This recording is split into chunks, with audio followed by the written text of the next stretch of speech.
जय श्री सीताराम जी की। भरत जी को आते हुए देखकर निषाद राज बहुत दुखित थे। थोड़ी देर में अपने दुख को दूर कर निषाद राज ने दूसरे निषादों का उत्साह बढ़ाया और रामचंद्र जी का स्मरण कर अपने तरकश धनुष और बख्तर मांगा और कहा, हे भाइयों, जल्दी से लड़ाई का सामान सजाओ। मेरी आज्ञा सुनकर कोई मन में नहीं डरना। वे सब प्रसन्न होकर बोले, हे नाथ, बहुत अच्छा। वे आपस में एक दूसरे का जोश बढ़ाने लगे। प्रणाम कर करके सब निषाद चले।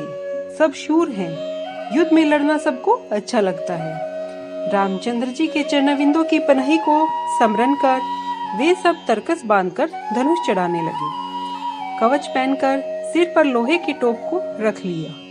फरसा, वल्लम और बर्छी आदि को ठीक करने लगे। उनमें से तो कोई तलवार चढ़ाने में बहुत ही अधिक निपुण था, मानो पृथ्वी छोड़कर आकाश में कूदते हैं।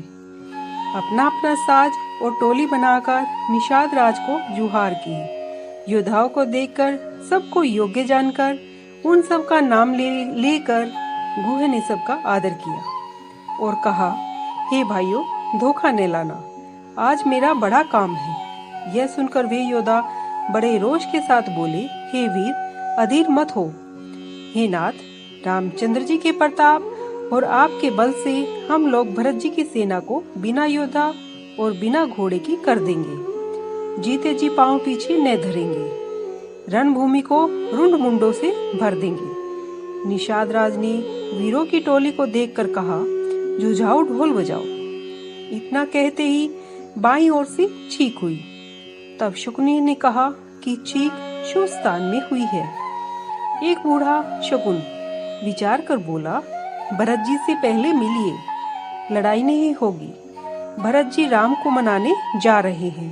शकुन ऐसा ही कहता है कि विरोध नहीं है। यह सुन गुहे बोला, यह बूढ़ा व्यक्ति ठीक कहता है।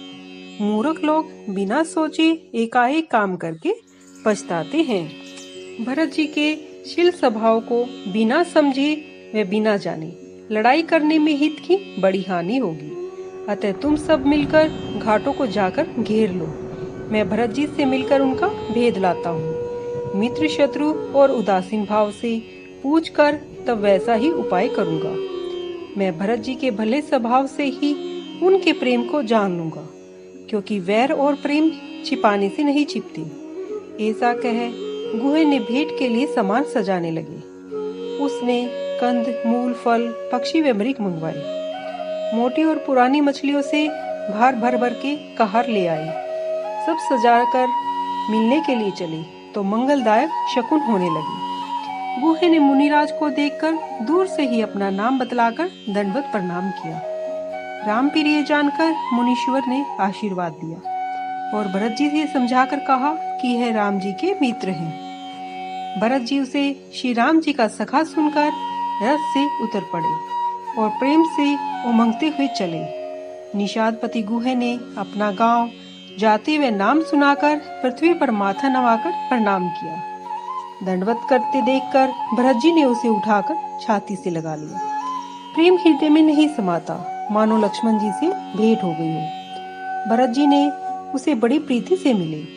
प्रेम की रीति को देखकर सब लोग बड़ाई करने लगे। मंगल की मूल धन्य धन्य की ध्वनि होने लगी। सब देवता उसकी प्रशंसा करके फूल बरसाने लगे। जो लोक और वेदों में सभी प्रकार से नीच है, जिनकी छाया भी छू जाने से स्नान करना चाहिए, उससे गोद भरकर रामचंद्र जी के छोटे भाई भरत जी पुलकित शरीर से मिलने लगे। जो लोग राम राम कहकर जम्भाई लेते हैं, पापों के समूह उनके सामने भी नहीं आते। इसे तो श्री राम जी ने छाती से लगा लिया और जगत में कुल समेत उसे पवित्र कर दिया। करमनाशा नदी का जल भी यदि गंगा जी में पड़ जाए तो कहो कौन उसे सिर पर नहीं चढ़ाता। उल्टा नाम मरा मरा जपने से वाल्मीकि मुनि ब्रह्म के समान हो गए, इसे जगत में सब कोई जानते हैं। मूर्ख, चांडाल, शवर, खस, यवन, नीच, कोल व भील आदि राम नाम कहते ही बड़े पवित्र और जगत प्रसिद्ध हो जाते हैं। इससे कुछ आश्चर्य करने की बात नहीं है। युग युग इससे यह रीति चली आ रही है। रघुनाथ जी ने किसी बड़ाई नहीं दी। इस प्रकार देवता राम नाम का महत्व कहने लगे। सुनकर अवधवासी सुखी होने लगे। राम सखा गुहे से सप्रेम मिलकर भरत जी ने कुशल से पूछी। भरत जी का शील और स्नेह देखकर उस समय निषाद राज अपनी देह की सुध बुध भूल गए। उसके मन में संकोच, स्नेह और आनंद इतना बढ़ गया कि वह टकटकी लगाकर भरत जी को देखते हुए खड़े रहे। फिर धीरज धरकर भरत जी के चरणों में प्रणाम कर स्नेह से हाथ जोड़कर स्तुति करने लगे। जय श्री सीताराम जी की।